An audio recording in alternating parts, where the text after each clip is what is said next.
एक छोटा सा गांव था। कुछ दिनों से उस गांव में एक चुड़ैल आकर रहने लगी। वो चुड़ैल रोज रात को गांव में किसी न किसी को अपना शिकार बना ही लेती, लेकिन जैसे ही सुबह होती वो चुड़ैल एक आम इंसान बन जाती। एक दिन की बात है, चुड़ैल रात में अपने शिकार की तलाश में घूम रही थी। तभी उसे एक आदमी दिखाई दिया। अरे वाह, शिकार खुद ब खुद चलकर मेरी ओर ही आ रहा है। उस आदमी को पता नहीं था कि चुड़ैल दूर से खड़ी उसे देख रही है। जैसे ही वो आदमी चुड़ैल के नजदीक पहुंचता है, चुड़ैल,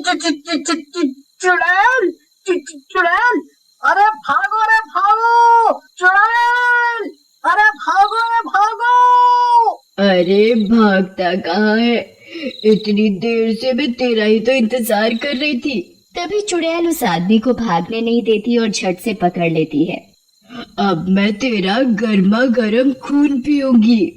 चुड़ैल जी मुझे छोड़ दो, जाने दो मुझे जाने दो, मुझे जाने दो। चुड़ैल उस आदमी की एक नहीं सुनती और उसकी गर्दन में अपने नुकीले दांत गाड़कर उसका खून पीने लगती है। मजा ही आ गया खून पीकर। खून पीने के बाद चुड़ैल आसमान में निकले चांद की तरफ देखकर उससे शक्ति लेने लगती है। ये चांद ही तो मेरी शक्ति का राज है। और फिर कुछ ही देर में सुबह होने वाली होती है। इससे पहले कि कोई मुझे देखे मुझे यहाँ से चले जाना चाहिए। और फिर जैसे ही सुबह होती है, देखते ही देखते चुड़ैल एक आम औरत के रूप में आ जाती है। मेरी शक्ति, मैं अपने आप को कमजोर महसूस कर रही हूँ। जब तक मैं चांद की रोशनी में रहूंगी मुझे उससे शक्ति मिलती रहेगी, लेकिन चांद के जाते ही मेरी शक्ति भी चली जाएगी। फिर सुबह होते ही उस आदमी की लाश गांव वालों को पड़ी दिखाई देती है। अरे दे, इतनी बेरहमी से पता नहीं इसे किसने मारा होगा। वो चुड़ैल भी वहीं खड़ी खड़ी गांव वासियों की बात सुन रही थी। इन्हें क्या पता कि इस आदमी को मैंने ही मारा है। वो चुड़ैल वहीं गांव में एक छोटी सी झोपड़ी बनाकर रहती थी।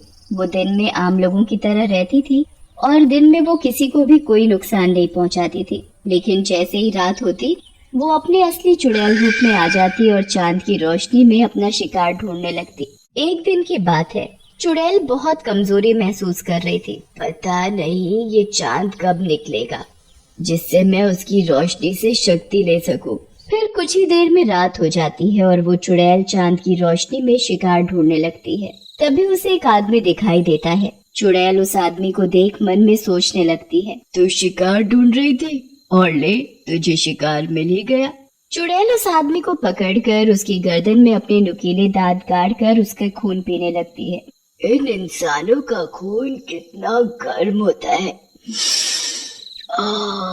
पीकर मजा ही आ जाता है। इससे पहले कि सुबह हो मैं और शिकार ढूंढ लेती हूँ। फिर कुछ ही देर में सुबह हो जाती है और चांद भी गायब हो जाता है और चुड़ैल भी एक आम इंसान बन जाती है। पता नहीं ये चांद दिन में गायब क्यों हो जाता है, इसकी वजह से ही तो मुझे शक्ति मिलती है। फिर जैसे ही सुबह होती है तो गांव वासियों को दूर उस आदमी की भी लाश मिलती है। एक और आदमी की लाश। समझ नहीं आ रहा कि रात होते ही कौन गांव वासियों को मारकर उनका खून पी रहा है। तभी एक गांववासी कहता है, मुझे तो लगता है कि हमारे गांव पर किसी चुड़ैल का साया है। हाँ, तुम बिल्कुल सही कह रहे हो। फिर सभी गांववासी आपस में बातें करते हैं। हम सभी गांव वासियों को सावधान रहना होगा। अब से कोई भी रात को घर से बाहर नहीं निकलेगा। अगर ये लोग रात में घर से बाहर नहीं निकलेंगे तो मैं इन गांव वालों का शिकार कैसे करूंगी? मैं तो केवल रात में चांद की रोशनी में शिकार कर सकती हूँ। दिन में तो वैसे ही मेरी शक्ति चली जाती है। अगर ये लोग रात को घर से बाहर ही नहीं निकलेंगे तो मेरा क्या होगा? फिर कुछ दिन बाद जैसे ही अमावस की रात आती है तो चुड़ैल अपने असली रूप में आती है और देखती है कि चांद गायब है। अब तो चांद की रोशनी न मिलने के कारण चुड़ैल बिलबिला जाती है। ये चांद भी न जाने अमावस को क्यों गायब हो जाता है। चांद की रोशनी न मिलने से चुड़ैल की हालत खराब होने लगती है। चांद, मुझे चांद चाहिए। चांद चांद चांद, मुझे चांद चाहिए। फिर जैसे ही दिन निकलता है चुड़ैल एक आम औरत के रूप में आकर, मुझे बहुत कमजोरी महसूस हो रही है, ऐसे तो मैं मर जाऊंगी। चुड़ैल पूरा दिन ऐसे ही तड़पती रहती है। फिर जैसे ही रात होती, चुड़ैल आसमान की तरफ देखने लगती है। ये चांद भी न जाने कब निकलेगा, ऐसे तो मेरी जितनी भी बची खुची शक्ति है वो भी खत्म हो जाएगी। तभी चुड़ैल के मन में एक विचार आता है, क्यों ना मैं चांद को ही चुरा लूं, जिससे चांद हमेशा मेरे पास ही रहेगा और मेरी शक्ति भी कम नहीं होगी। फिर कुछ दिनों बाद जैसे ही चांद दिखाई देने लगता है, तो चुड़ैल एक मटका लेकर सीधा आसमान में चांद के पास पहुंच जाती है और चांद को तोड़कर धरती पर ले आती है। फिर उस चांद को चुड़ैल एक मटके में कैद कर लेती है। आखिर मैंने चांद को चुरा ही लिया। फिर चुड़ैल मटके को अपने कमरे में रख देती है, लेकिन चांद ना निकलने के कारण पूरे गांव में अंधेरा ही अंधेरा छा गया। सभी गांववासी आपस में बातें करते हैं। आज इस चांद को क्या हो गया? कितनी देर हो गई, निकल ही नहीं रहा। सारी रात निकल जाती है पर चांद नहीं निकलता। ऐसे ही कुछ दिन बीत जाते हैं पर चांद फिर भी नहीं निकलता, तो गांववासियों को चिंता सताने लगती है। न जाने ये चांद को क्या हो गया है जो आजकल दिखाई ही नहीं देता। आज से पहले तो ऐसा कभी नहीं हुआ। ये तो बड़ी चिंता की बात है भाई। अब तो चुड़ैल को जब भी चांद की रोशनी की जरूरत पड़ती, तो वो मटके से चांद को निकालकर उसकी रोशनी से शक्ति ले लेती और फिर चांद को वापस मटके में ही कैद कर देती। और अंधेरा होने की वजह से चुड़ैल रोज रात को और भी मजे से गांव वासियों का शिकार करती, पर किसी को ये बात पता नहीं चल पा रही थी कि गांव वासियों को कौन मार रहा है। ऐसे ही एक दिन की बात है, चुड़ैल रात को मटके से चांद निकालकर उसकी रोशनी से शक्ति ले रही थी। तभी उधर से एक आदमी गुजर रहा था, तो वो चुड़ैल के घर से आती हुई रोशनी देखकर रुक जाता है। सभी जगह अंधेरा है, फिर इस औरत के घर से ये रोशनी कैसे आ रही है? फिर वो आदमी उस औरत की खिड़की से झांक कर देखता है। अरे मर गया रे, ये तो औरत नहीं चुड़ैल है। अरे भैया रे, अब क्या होगा? फिर वो चुड़ैल मटके से चांद की रोशनी लेने लगती है। अच्छा, तो इसी ने चांद की चोरी की है, तभी इतने दिनों से चांद दिखाई नहीं दे रहा। तभी वो चुड़ैल घर से निकलकर शिकार की तलाश में जाने लगती है, तो वो आदमी भी चुपके चुपके उसके पीछे पीछे चल देता है। तभी चुड़ैल को एक आदमी दिखाई देता है और वो अपने नुकीले दांत उस आदमी की गर्दन में गाड़ कर उसका खून पीने लगती है। अरे अरे, छोड़ चुड़ैल उस आदमी को। मैं भी क्या करूं? मैं इसे चाह कर भी नहीं बचा सकता।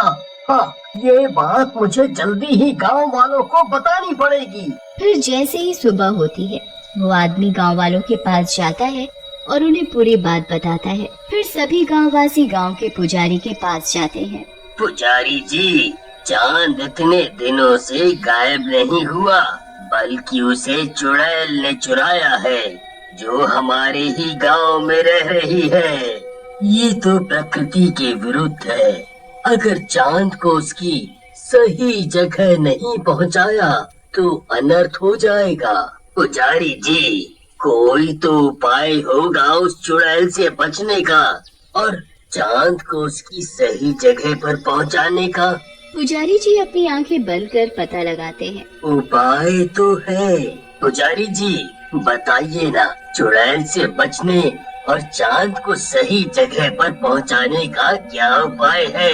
हम हर उपाय करने के लिए तैयार हैं। तो ठीक है, ध्यान से सुनो।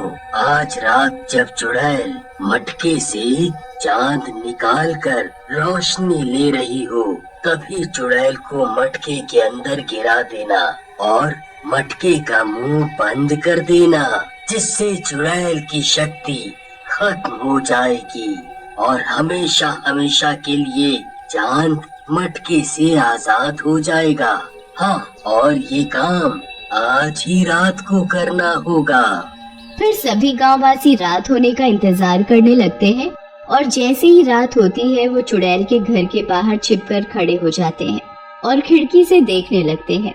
तभी चुड़ैल चांद की रोशनी लेने के लिए चांद को मटके से निकालती है।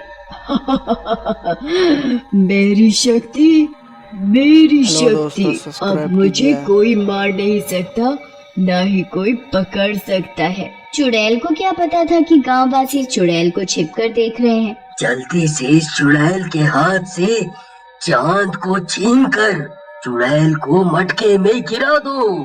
फिर सभी गांववासी चुड़ैल के हाथ से चांद को छीन लेते हैं और चुड़ैल को मटके के अंदर गिराकर एक ढक्कन से बंद कर देते हैं और उस चांद को आजाद कर उसे उसकी जगह पर पहुंचा देते हैं। चांद अपनी सही जगह पहुंचकर फिर से पूरी दुनिया में उजाला ही उजाला कर देता है। ये देख सभी गांववासी बड़े खुश होते हैं।